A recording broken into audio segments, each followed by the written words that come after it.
She was the kind of woman people looked through, not at. Hazel Byrne had made peace with that a long time ago. At 31, she was the head bookkeeper for Meridian Freight and Logistics, a mid-sized shipping company with offices on the waterfront in Halifax, Nova Scotia. Clean glass exterior, polished lobby, and a back office that smelled faintly of salt air and cigarette smoke, no matter how many times the ventilation system was serviced. She kept the accounts balanced. She caught discrepancies that no one else noticed. She filed reports that no one read until something went wrong, and then suddenly, everyone needed Hazel. Everyone needed the quiet woman with the cardigan and the reading glasses pushed up on her head, the one who never took a long lunch and always remembered where the backup drives were kept. She was good at her job the way certain people are good at things nobody claps for. She was also, as her mother liked to remind her over Sunday phone calls, carrying a little extra weight. A little extra, her mother said, the way you'd describe an overpacked suitcase, with affection and mild concern. Hazel had her own words for it, darker words she kept to herself, the kind that came at 2 in the morning, when the mirror caught her at the wrong angle. She had learned to turn those words off, or at least to turn them down low enough that they didn't follow her into the office. The office was where she was competent, the office was where she was necessary, and that was enough. She told herself that was enough. The men who came and went from the executive floor, the ones in Italian wool suits who arrived in black SUVs with tinted windows and never signed the visitor log, she had learned not to look at them directly. You didn't stare at the sun. You didn't stare at Constantine Vale. She had only seen him twice in 3 years, both times from a distance. Both times, the air in the room seemed to change the way it does before a storm, barometric pressure dropping, everyone standing a little straighter without knowing why. He was tall. Late 30s, maybe 40, the kind of man whose age had settled into him like good oak furniture. Heavy, permanent, expensive in a way that didn't announce itself. Dark hair, grey at the temples. Eyes the color of deep water where you couldn't see the bottom. He owned Meridian Freight the way a person owns a chess piece. Not because it was worth something in itself, but because of where it sat on the board. Hazel knew this because she was very good at numbers, and numbers told stories that people never intended to tell. She had known for 8 months.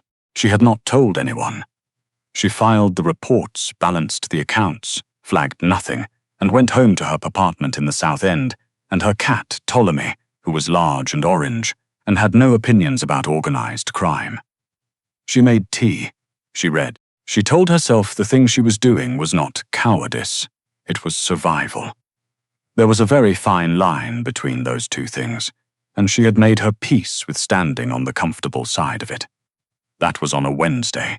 By Thursday evening, that piece had been taken from her, along with her laptop bag and her left earring. She had stayed late.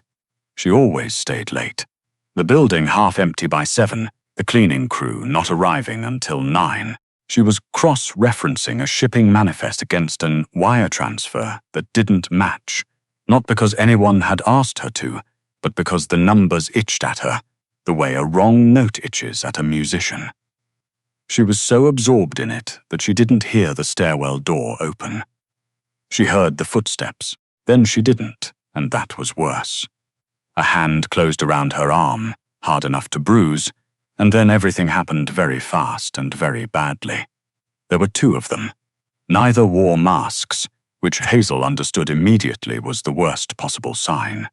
Men who don't cover their faces don't expect witnesses. They wanted the drives. The backup drives, the external hard copies, the records she had been quietly compiling in the meticulous way she did everything, carefully, thoroughly, invisibly. She said she didn't know what they were talking about. She was not a convincing liar under normal circumstances, and having her arm wrenched behind her back did not improve her performance.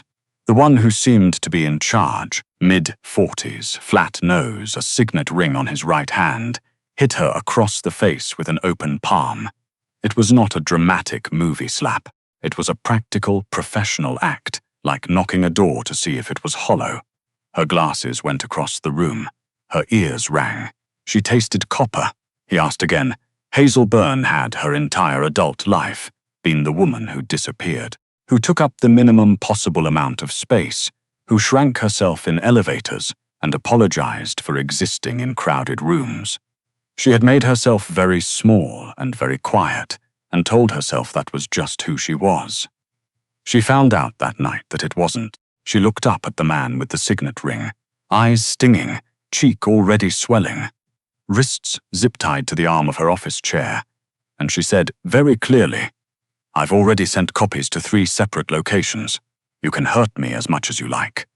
The only person it helps is me." It was a bluff, mostly. The flat-nosed man looked at her for a long moment, and then he made a phone call. Hazel spent the next 4 hours zip-tied to that chair, listening to the city outside the windows, watching the light change from violet to black, trying to breathe slowly and evenly, because panic was a luxury she couldn't afford right now. Her cheek throbbed. One wrist was bleeding where the plastic had cut in. She could feel her heartbeat in her eye socket. She thought about Ptolemy, who would need feeding. She thought about the numbers in the manifest, which she hadn't finished cross-referencing. She thought very briefly about Constantine Vale, and then she stopped, because that line of thinking led nowhere good. At some point, she had lost track. Her phone was gone. The stairwell door opened again. Different footsteps this time. More of them. And a quality to the silence that followed that made the 2 men in the room go very, very still. She heard a voice she had only heard once before, from the end of a hallway, through a glass partition. "Leave us!" The 2 men left. Hazel found this remarkable. She didn't let it show on her face, because her face already hurt enough without adding expression to it. He came around to stand in front of her and the overhead light. Half the fluorescents had been switched off, the room all shadow, and the pale yellow of the emergency strip lighting caught the angles of his face. Constantine Vale looked at her, not through her, at her. She watched his jaw tighten. She watched something move behind those deep-water eyes, something that wasn't the cold calculation she had expected. He took in the swelling along her cheekbone, the blood at her wrist, the torn collar of her blazer. She was suddenly, acutely aware of how she must look. Glasses gone, hair falling out of its clip, a plus-size woman zip-tied to an office chair in a wrecked room, and she wanted, very badly, to apologize for the inconvenience. She didn't. "Hazel Byrne," he said. Not a question. He knew her name. She didn't know what to do with that. "Yes," she said. Her voice came out steadier than she had any right to expect. "Are you hurt?" She almost laughed. "Define hurt." Something shifted in his expression. It was very small, and it was gone almost before she could register it. But she had spent 3 years watching people in this building from the periphery of rooms. And she was very good at seeing the things people thought they were hiding. He crouched in front of her, eye level. She had a strange, disorienting thought that no one had looked her in the eye from this close in a very long time, and immediately set that thought on a shelf in the back of her mind and closed the door on it. He took a folding knife from his jacket pocket and cut the zip ties. His hands were careful, precise, never touching her wrists. She noticed he looked at the blood there for a moment longer than was strictly informational. He stood. He said, "Can you walk?" Yes. She was not entirely sure this was true, but she was willing to test the hypothesis. She stood, and the room tilted slightly, and his hand came out, not to grab her, just to be there, steady if she needed it. She didn't take it.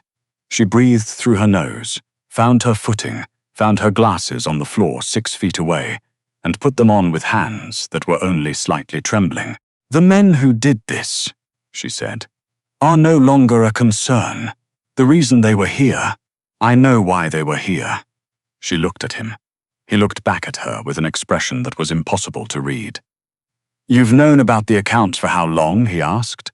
8 months. she said. She didn't see any point in lying.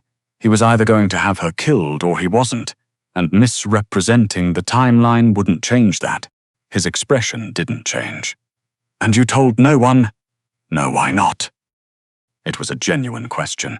She could tell because the men who worked for Constantine Vale did not, in her experience, ask genuine questions. They gave instructions. He was actually curious. She said, "Because I ran the numbers on what would happen to me if I did, and I didn't like the outcome." A pause. "That's honest. I'm a bookkeeper. I deal in facts." Something that was not quite a smile crossed his face.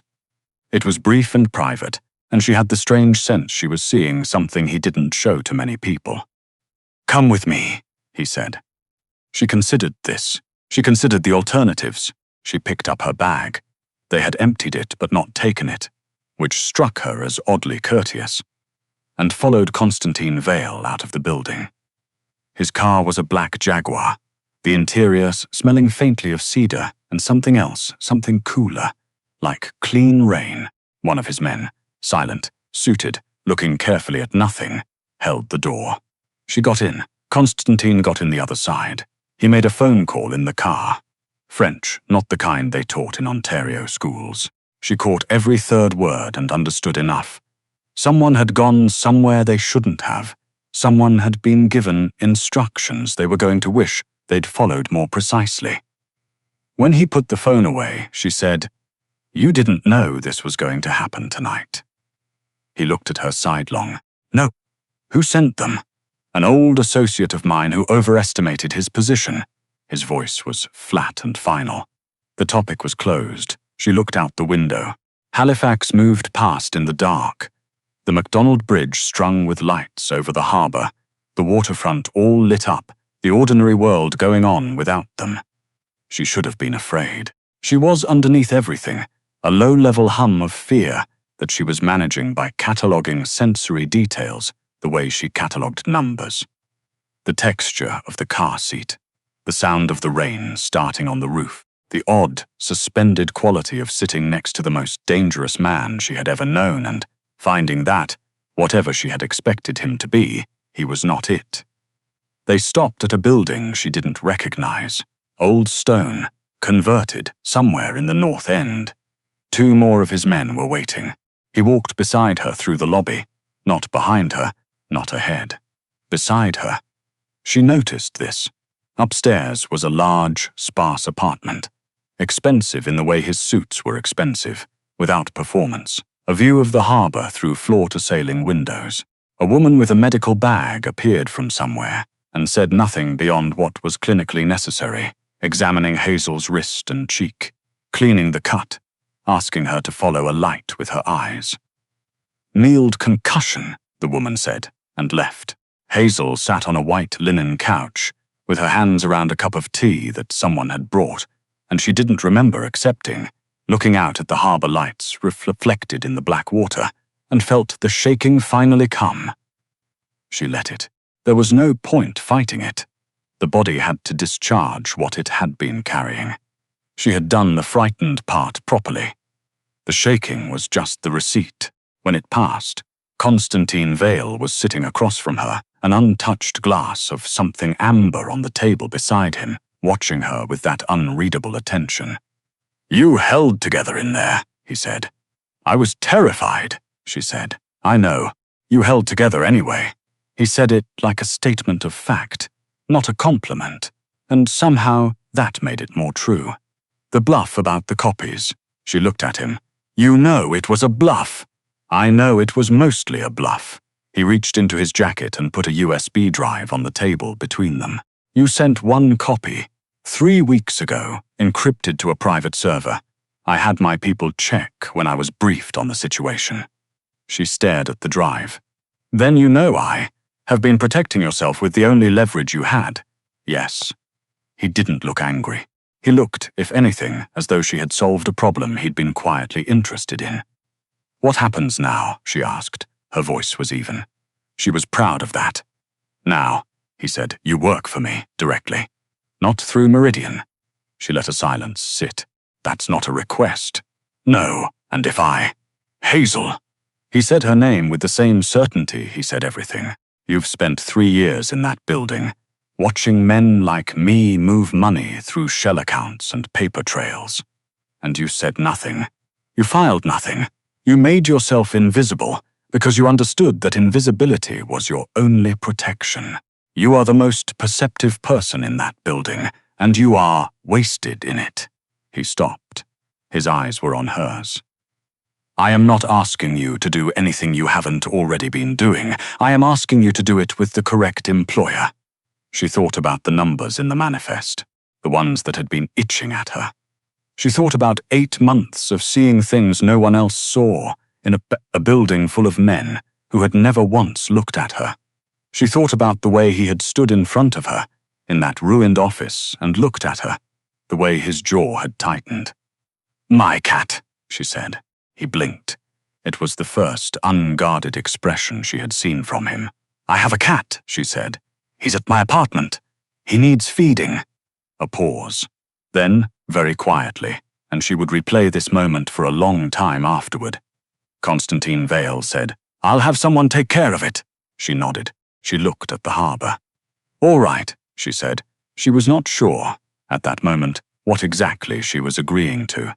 She suspected that was deliberate. She also suspected, though she would not have admitted it yet, that she had already known she would say yes, from the moment he crouched in front of her with the folding knife and looked at the blood at her wrist, with that expression she wasn't supposed to have seen. 3 weeks later, Hazel sat in a different office. Smaller, quieter, no fluorescent lights. A private line and a server room that would have made the IT department at Meridian openly weep. And she was very good at her new job, which was essentially the same job she had always done, except now the ledgers were real ones. She learned the shape of the organization the way she learned everything, methodically, from the edges in. She learned which names mattered and which were decorative. She learned that Constantine Vale ran his operation the way she managed accounts, with a precision that looked, from the outside, like ruthlessness, but was in fact something more like an absolute refusal to leave errors uncorrected. She learned, slowly, that he had assigned her 2 men from his personal detail, who followed her at a distance she was apparently not meant to notice. She noticed. She did not say anything about this for 2 weeks. Then one morning, waiting for her coffee to finish, she said to the empty kitchen, knowing perfectly well that Rafferty, who was one of the 2, and who had a habit of appearing in peripheral rooms, was within earshot. "Tell Mr. Vale the tale is competent, but the rotating shift change at 7:14 is predictable." There was a silence from the adjacent room. That afternoon, Constantine Vale appeared in her office doorway. He did this occasionally, usually without announcement, usually when she was in the middle of something, which she was coming to understand was a test he didn't realize he was running. "Rafferty is embarrassed," he said. "He shouldn't be. He's very good. The timing is a systemic issue, not a skill issue." He looked at her for a moment. "You're not angry? About the detail? No." She turned back to her monitor. "I'm not an idiot, Mr. Vale. I understand why you'd want eyes on me. I'm an unknown quantity carrying significant information. I would have done the same thing." Another pause. Longer this time. She looked up. He said, "Pardon? My name?" She studied him. "Constantine," she said. It was the first time she had said it, and it landed differently than she expected in her own mouth, and in the room between them. He left without saying anything else, which was, she had learned, how he ended conversations he didn't know how to finish. She turned back to her monitor and told herself very firmly that she was not smiling. The second crisis came 6 weeks in. She had found something, a routing pattern, buried 4 levels deep in a disbursement ledger that predated her employment by 18 months. Someone inside the organization was skimming. Not boldly, not in a way that would have caught on a surface audit, but in the patient, incremental way of someone who had been doing it long enough to get comfortable. She brought it to Constantine on a Thursday morning, laid the printed pages on his desk. She always printed things she needed him to take seriously, because she had noticed he read paper differently than screens, with more of himself present, and walked him through it in 7 minutes. He did not interrupt. He did not react until she was finished. Then he looked up. "How long?" he said. 14 months at minimum, possibly longer before the records I have access to. Total, roughly 460,000 Canadian. She paused. "It's Price." She watched his face. There was no outward change, but something behind the surface of him went very still in a way that told her she was right, and that this name meant something personal. "You're certain?" "I'm never certain. I'm highly confident." She tapped the 3rd page. The account structure is consistent with someone who knows your systems from the inside. The timing of the withdrawals corresponds to periods when the standard oversight processes were occupied with other things. It's not an amateur. It's someone who spent time learning what to avoid being. He was quiet for a long moment. "Price," he said again, as if testing the weight of it. "I'm sorry," she said. She meant it. She had learned in 6 weeks that very few people said that to him and meant it. He looked at her across the desk. The morning light came through the window at an angle that caught the grey at his temples, the set of his jaw. He looked very tired in a way she didn't think he would thank her for noticing. "Leave it with me," he said. She left it with him. Price was gone by the following Monday. She didn't ask what that meant. Some nouns had different meanings in this world. And she had made a decision early on about which definition she was going to engage with, and which she was going to leave at the borders of her attention. What she noticed was that Constantine came to her office that Monday afternoon and stayed for 40 minutes, ostensibly reviewing a proposal for a real estate holding company she had restructured. In practice, she did most of the talking, and he sat in the chair across from her desk, and she had the sense that he was doing what she did in hard moments, cataloguing ordinary things. The texture of paper, the sound of the rain. She didn't say anything about this either. She just kept talking about the proposal. He came back on Tuesday and Wednesday. By Thursday, she had stopped pretending this was about the proposal. She didn't understand what was happening until she was in the middle of it and slightly past the point of pretending otherwise. She had been working late. Some things don't change. On a Friday, when he came to the doorway of her office, jacket off for once, collar open, looking like a man who had been on the phone for 6 hours and was not finished being tired yet, he looked at her across the room. "You haven't eaten," he said. She looked at her desk. The granola bar wrapper said otherwise. He looked at it, and his expression communicated very clearly that a granola bar at 9:30 in the evening was not what he meant. "I was going to eat when I finished this. You've been here since 7 this morning. You've been on calls since 6. That's different. Why?" He opened his mouth, closed it, looked at her with an expression she had seen pieces of, in fragments, over 6 weeks, the jaw tightening, the something behind the eyes, but all at once and assembled into a recognizable shape. She stopped pretending she didn't know what shape it was. "Come," he said. They ate at a restaurant she had never been to, in a part of the waterfront that was technically open to the public, in the way that certain things are technically possible. The hostess knew his name, the table was already set, and the other diners were either carefully incurious or weren't there at all. She had sea base and a glass of Chablis, and he had steak and water, and they talked for 2 hours about things that were not business, which was new. He asked about her family. She was from Moncton originally, one of 4. Her father had been a fisherman, and her mother kept the books for his operation, and probably that was where the numbers had come from. He listened the way he did everything, completely, giving her the full weight of his attention, which was a significant amount of weight. She asked about his. He was from Montreal. He had not spoken to his father in 11 years. He said this simply and without self-pity, which she understood meant the wound had scar tissue on it, not that it wasn't there.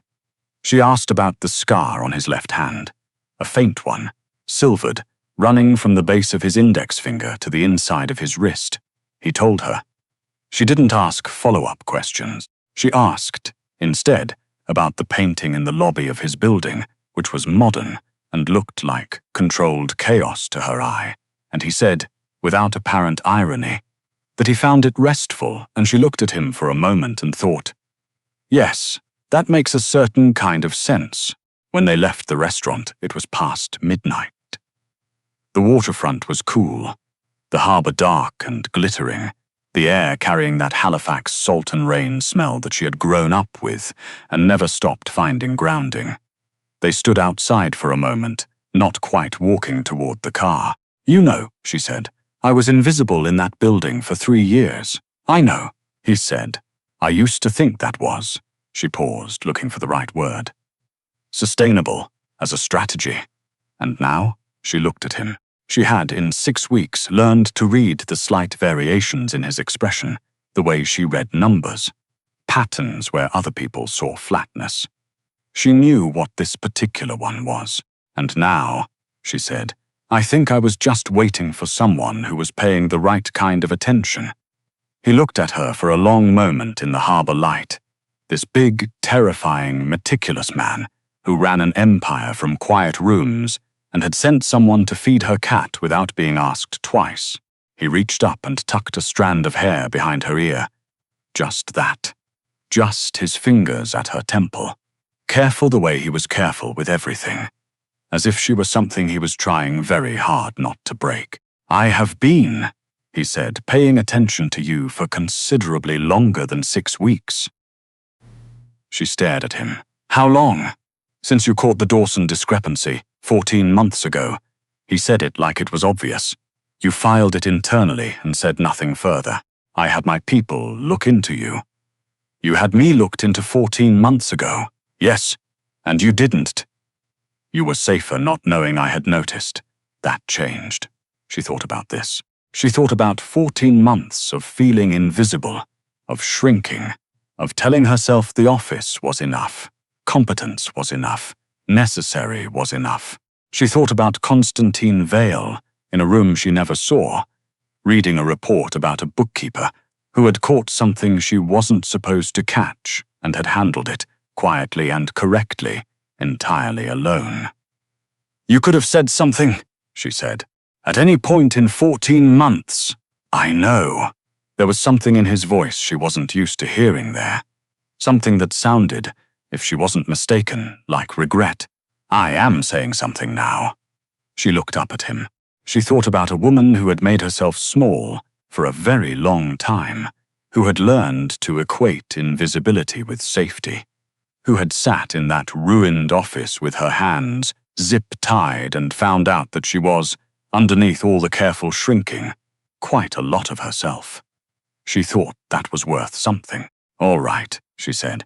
It was what she had said in the beginning, and she understood now that she had been saying yes to more than she knew. He kissed her there on the waterfront, one hand at her jaw, careful and entirely certain. With the harbor behind them, and the cold, clean air, and the lights of Halifax reflected in the black water, and she thought, with the last coherent part of her that was still cataloguing things. This is what it feels like when someone has been watching the right things all along.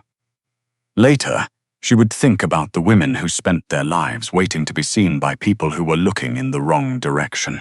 Later, she would think about the 8 months she had sat in that office knowing what she knew and saying nothing, not because she was afraid, though she had been afraid, but because she had not yet understood that the numbers she was best at reading were not the ones in the ledgers. They were the ones that told you when something was real, and this was real. Ptolemy, when she finally got home the next morning, was sitting in a new bed she didn't recognize, cedar-colored, expensive, quite a bit larger than strictly necessary for one orange cat, and regarded her with the serene indifference of a creature whose practical needs have been fully addressed by persons of consequence. She sat down next to him on the floor and laughed until she cried a little, and then she stopped, and she felt for the first time in a very long time, exactly the right size.